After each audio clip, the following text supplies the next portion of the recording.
Assalamualaikum. Hello, everyone. Welcome. I'm pleased to be with you today as the founder of African Youth Center for Sustainable Development.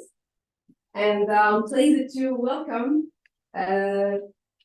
International IIT, the International Symposium on Implementation, IIT. I wish to express profound gratitude to our partner, Faculty of Law, Economic and Social Science, and International Institute in Islamic Law in Washington, D.C., United States, and the Stellenbosch University, South Africa, and the Faculty of Education, University Mohammed. We are here today because of their wonderful collaboration. This symposium is all about education in Muslim society, and our team is Women's Scholarship and Engagement in Policy, Pedagogy, and Development. We believe that by focusing on women's rules, we can make education even more powerful in our communities. Over the next few days, we won't just talk, we brainstorm solutions, our discussions, and propositions aims to create scientific space for research. Education is more than just learning facts. It's about making our communities stronger.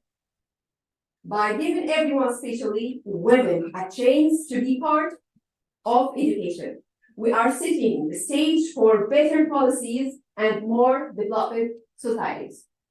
As we discussed, women's scholarship and engagement in policy, pedagogy, and development, let's highlight that empowering women is a goal in itself, recognized in the Sustainable Development Goals.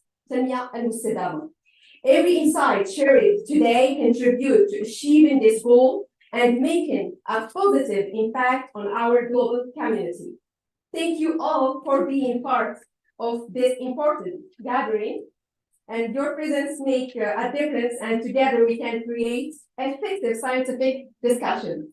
Let's get started, and I'm excited to hear everyone's thoughts and ideas. Thank you. Let me please present Mr. Laaroussi, the Vice President of the Vice Dean, and maybe Vice President of our university.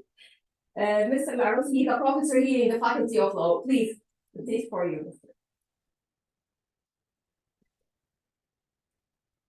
Thank you, Ms. Soukaina. You are all welcome to our Faculty of Law, Economic and Social Sciences AGDEL.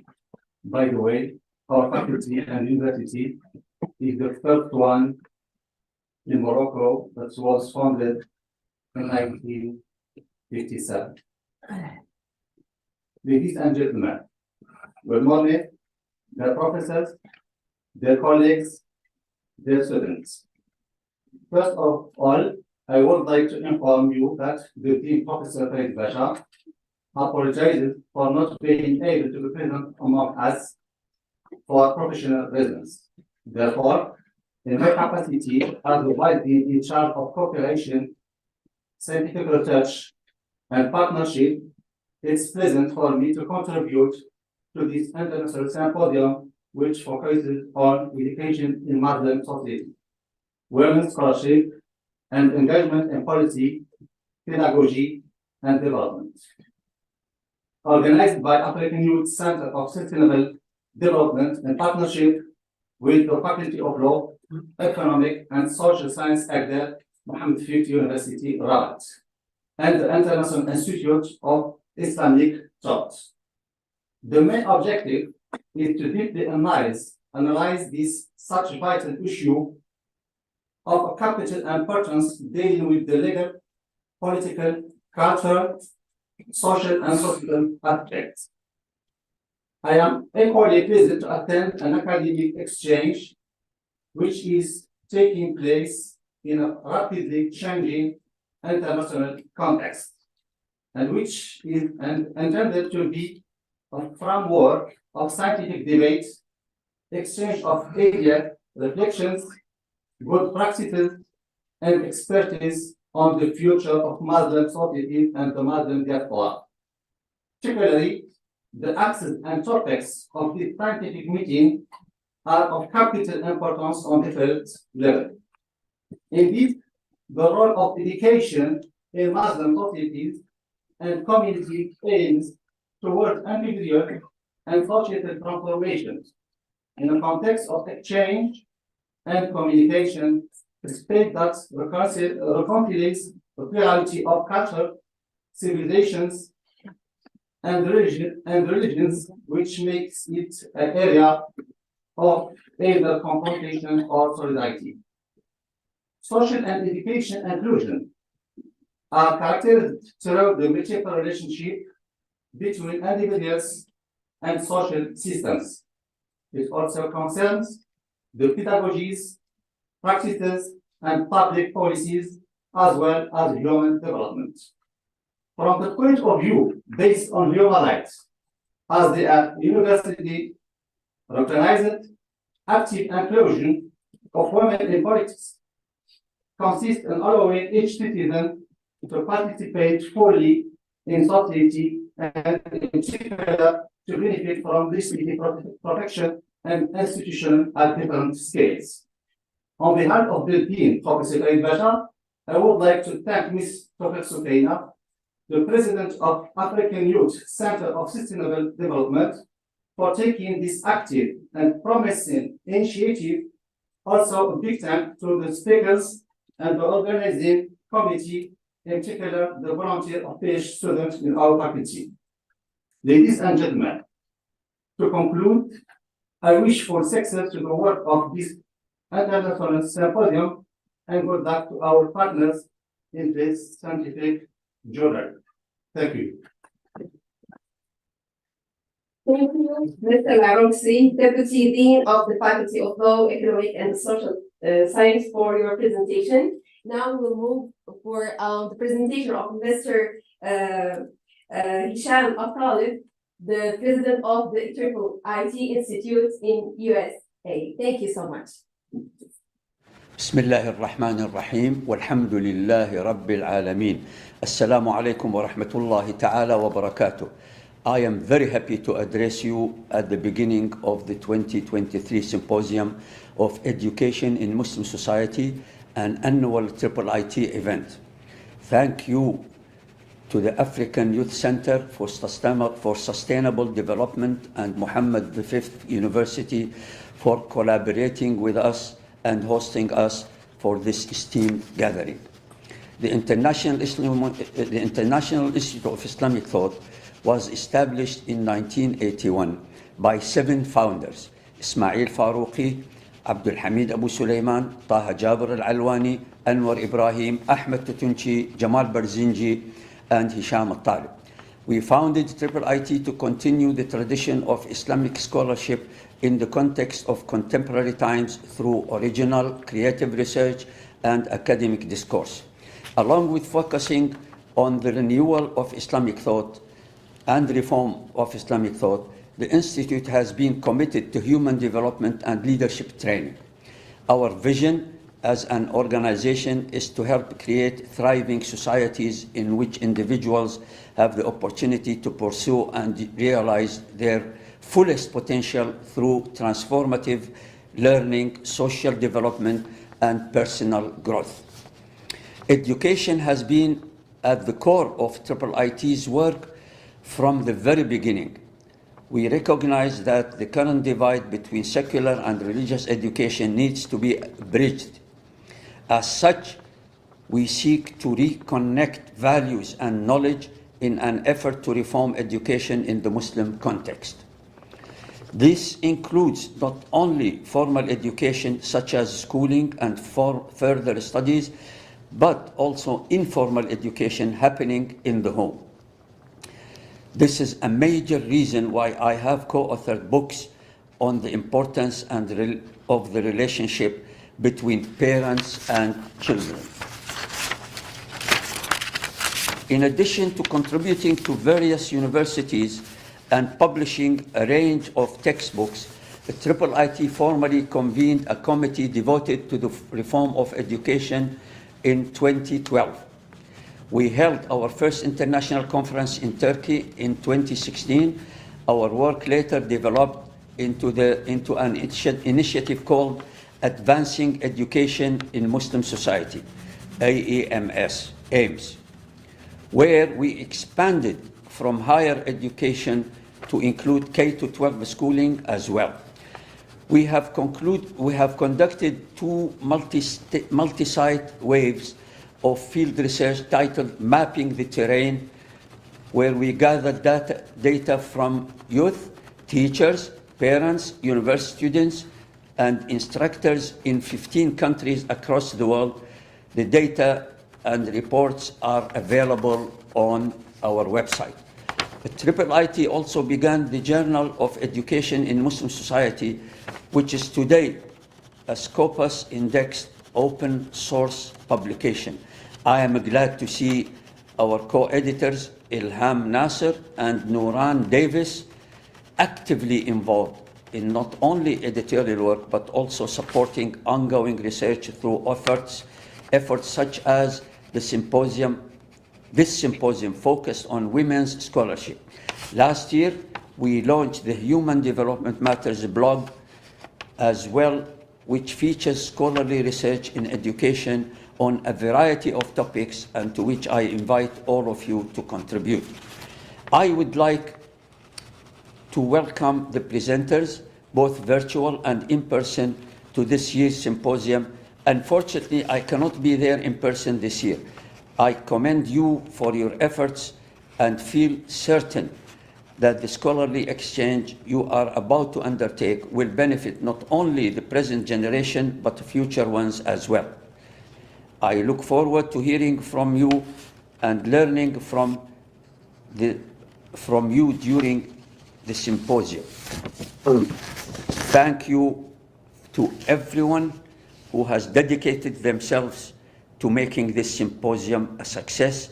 And once again, we are grateful to the African Youth Center for Sustainable Development and Mohammed Al-Khamis, Mohammed the Fifth University, for partnering with us. Thank you. Wassalamu alaikum wa rahmatullahi ta'ala wa barakatuhu. Hisham Altalib, Washington. Thank you so much. Now we will move to the intervention of the Deputy Dean of the Faculty of Education, Mr. Good morning, Mohammed Bouchkourte. You're welcome. Please, stage one.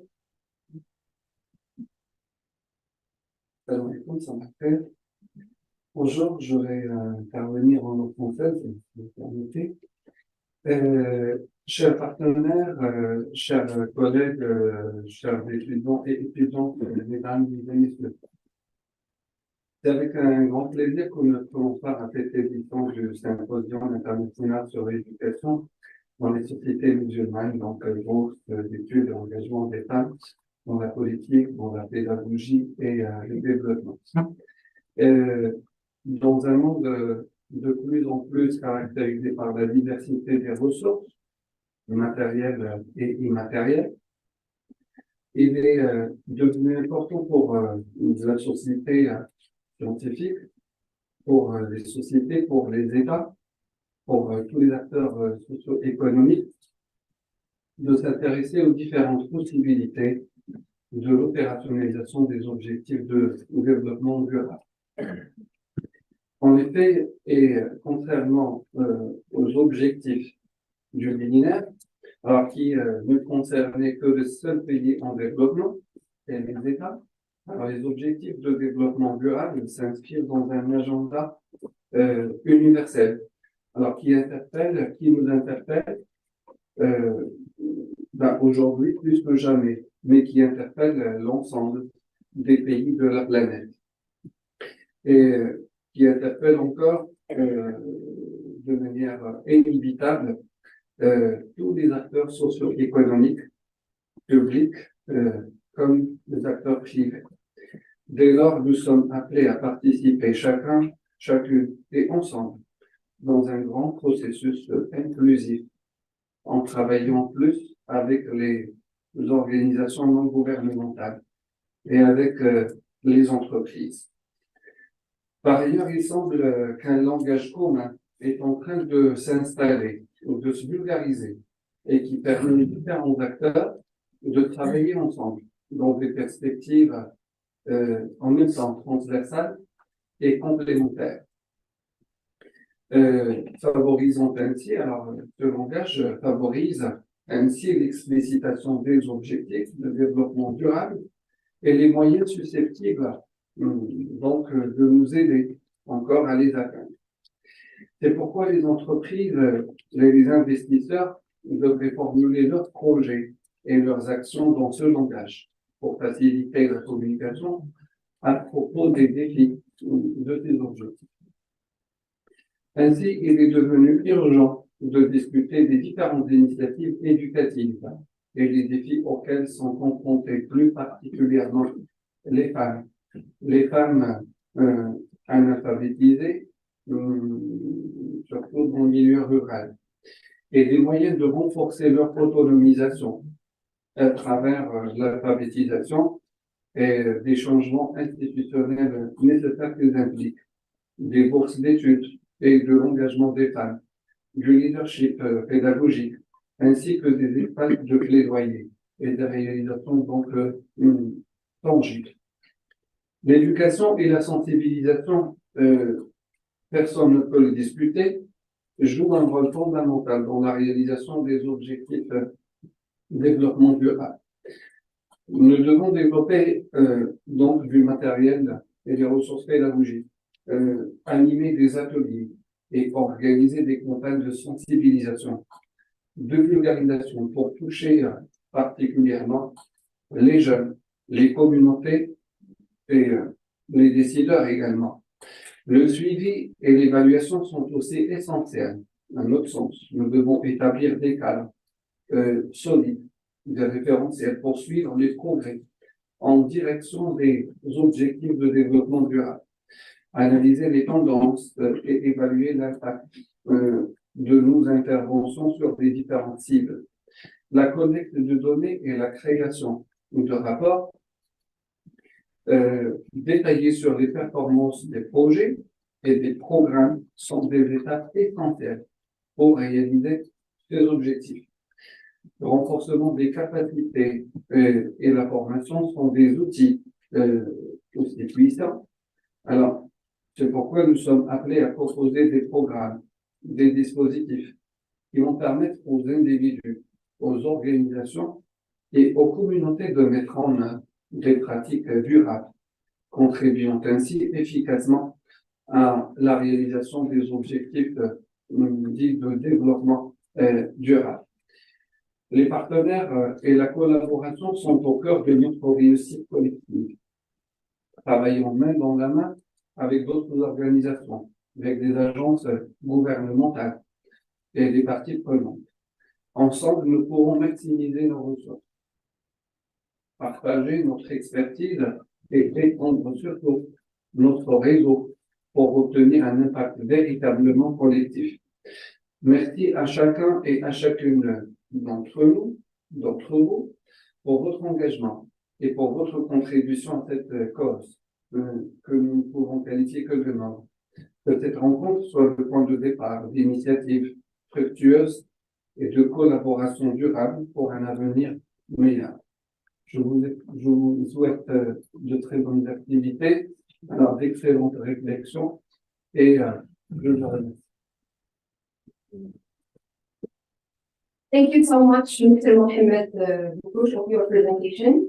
That presents your project in the Faculty of Education in University Mohammed. Hiba will provide us with an overview of your presentation in English, just to understand and to let our colleague and speakers to understand your presentation. Thank you.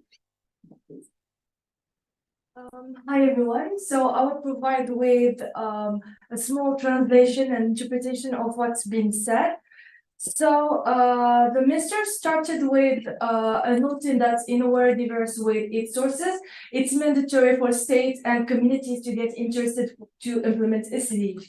And also, even though this symposium is interested only in Morocco, but this agenda of SDGs is universal and calls all the states and social actors for actions. And also he made a call that together we should also work with NGOs and entrepreneurs should also implement their strategies based in SDGs. It is mandatory also to address the problem that evokes for women and their empowerment, which means they need more spaces for advocacy and scholarships. And also it includes campaigns, workshops with different stakeholders. He said that we should analyze more and more programs and evaluating them, especially when it's SDGs focused, and propose programs, initiatives that communities should implement for the sake of development. And then he concluded with a vague remark, wishing that this opportunity is a starting point for many prosperous initiatives. Thank you, everyone. Thank you so much. Thank you so much, Hiba, for your presentation also and for your effort. I'm delighted to invite Dr. Ilham and Nuraan David. Dr. Ilham is Senior Advisor Education for Development Division, Creative Association International in USA, and Ms. Professor Nuraan David, Faculty of Education, Stellenbosch University. Welcome, please. Thank you, Soukaina. Sabah al-khair, assalamu alaikum. I will speak in English. I wish I knew French, but I'm happy to respond to questions later on in Arabic, but it's easier for me to speak in English at this point. I want to also add my voice to everyone else here who welcome this collaboration between the International Institute of Islamic Thought and the Mohammed Al-Khamis University, the Faculty of Law, Sciences and Law, and then the Faculty of Education, and of course the African Youth Center. We are very thrilled to be here with you in Morocco. We are very happy to have this collaboration because this collaboration works very well with the idea behind AEMS, the Advancing Education in Muslim Societies. I apologize that we don't have sign language here, but I cannot sign, so bear with us. And there is. There is. Okay. Yes. Okay. And so I just wanted to acknowledge our students here and students who are with us, and then of course our keynote. So this collaboration works very well with the idea behind AEMS that Dr. Hisham shared with you, advancing education in Muslim societies. The idea was to bring attention to education once and for everyone, but also to make sure that the agenda on education is there every time we speak about whether it's a collaboration, whether it's the approach, a holistic approach to education. So it's not just education, which we usually use it to say K-12 or kindergarten to 12, teaching and learning, schooling, but we look at education as part of this initiative as a larger, broader agenda that we would like to always bring to the forefront. And why? Because we, of course, add our voices to the importance of education as a human right, but also the right to education, which is one of the child's rights that everyone, knows and tries to achieve. Actually, part of what I do as a senior advisor with my organization is actually promote this agenda of education for development. So AEMS also comes not only to talk about a comprehensive approach to education, but also to bring the voices from the global south. And I hate this term, but I think if people understand when I say most of our literature, most of our research and scholarship comes from the West, comes from the United States, comes from some European countries. And what we're trying to do with AEMS and this symposium, and then later on the journal that Dr. Nuraan will speak about, it's really to bring those voices from different countries, published in English, which brings a whole leadership, a new leadership to the Global South, and we try to support that process through the publication process, and we'll talk about that later. So uplifting the voices is another goal of AEMS. And then, of course, encouraging what the doctor here said about encouraging the partnership between non-governmental organizations, international non-governmental organizations, and universities. And this brings me to a little bit of history of this symposium we're doing here, just to give you an idea. This symposium started we sometimes debate 6 or 7 years ago, and we have been having it annually. This is the first time we go outside the US, trying to, move this agenda to get out of the United States. And the first one was held as its own track at the conference at Indiana University School of Business, Lilly School, and then later on as partners with the School of Education. After that, and we had that for going on for a few years. After that, last year we had it in partnership with the American University in Washington, D.C. This year, because we wanted to talk about and focus our symposium on women and scholarship development, and this, again, holistic approach to education done by women, involving women, we wanted to get out of the US, and we are very, again, fortunate to be hosted by all of you. Thank you again. So I want to also add my voice here that part of AEMS, part of the symposium is to also promote this agenda of transformation. The agenda of transformation, we all read about that even in crisis, even in a situation where there is conflict, education is one of those pillars of life.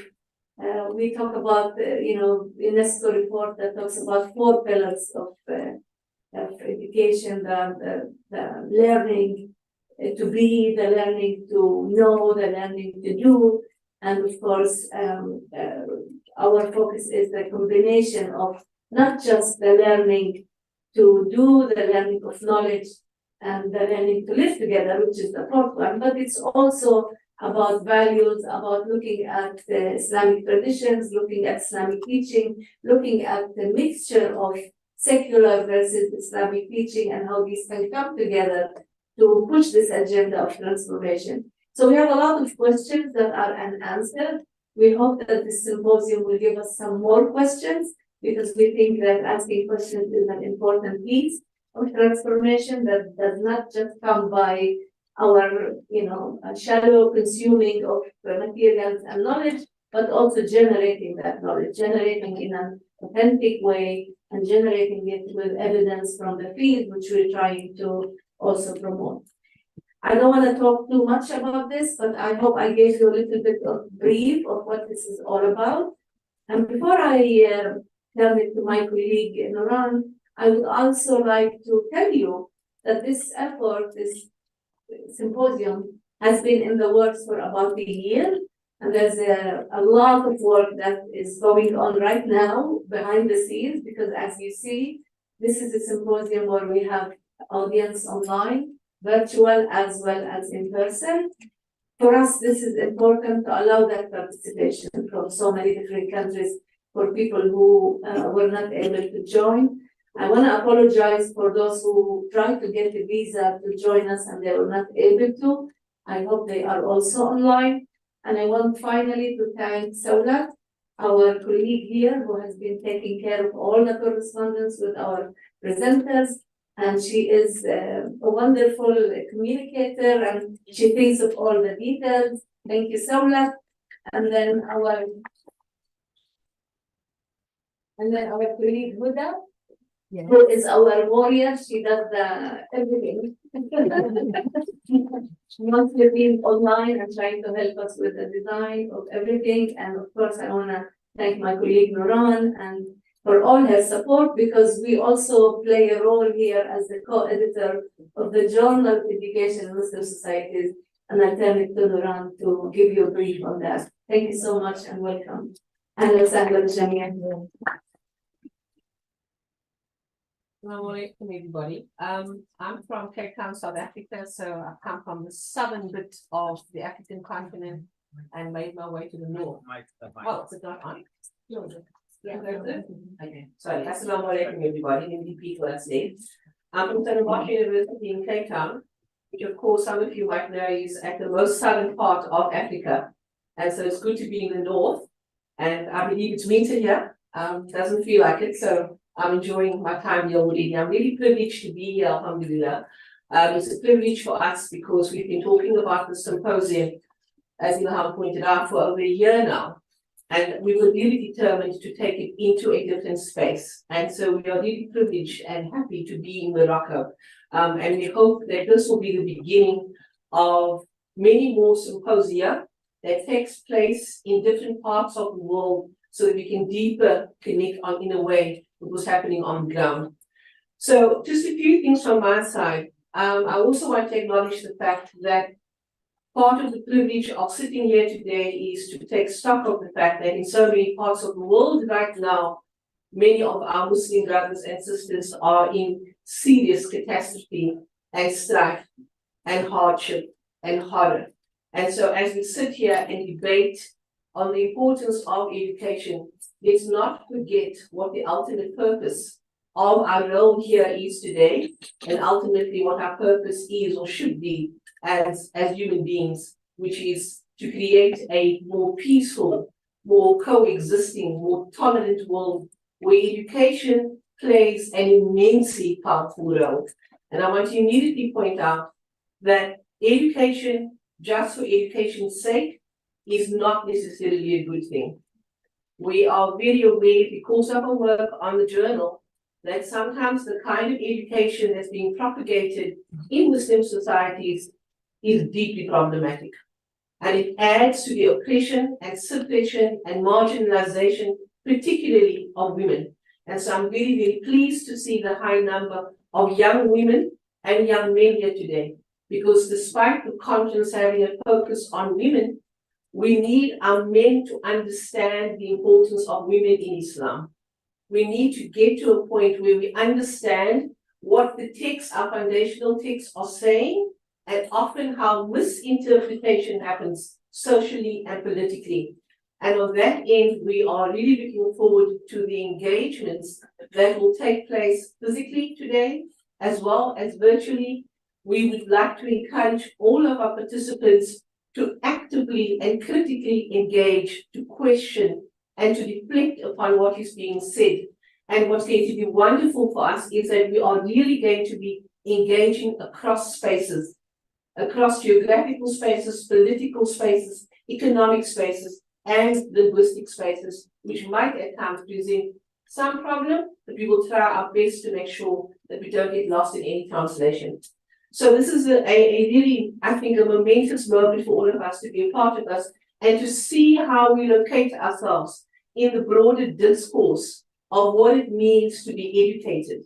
And I cannot emphasize enough, and I say this every year when I speak, and I said this last year at the symposium, as Muslim communities, we are under immense pressure, and the pressure is not going to alleviate. There's immense pressure on us to have a stronger hold on our understandings of Islam, and to have a stronger hold on the importance of education and the upliftment of especially our marginalized groups. So Ilham mentioned the Journal of Education in Muslim Societies. As you come in through the door, you would have noticed a table set up that a flyer would have been available on. Later, you will meet Isra Dikhani, who's sitting over there with the green scarf on. She is our books editor. Together, Ilham and I co-edit the journal, which is really wonderful because we come from different worlds, geographically speaking, but we have a very strong connection in our commitment to advancing education in Muslim societies. And the journal has been absolutely phenomenal.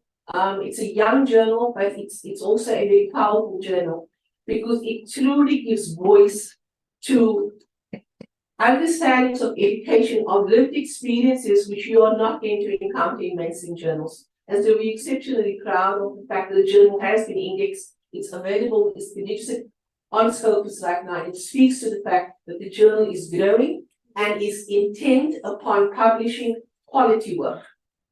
And so we would invite you, for those of you who are presenting, or even if you're not presenting, you're here simply to listen and observe, to be aware of the journal, and to work on your paper and your submission, and please to submit it as an article to the journal, because we are always looking for new publications that gives us original research, which we are unaware of.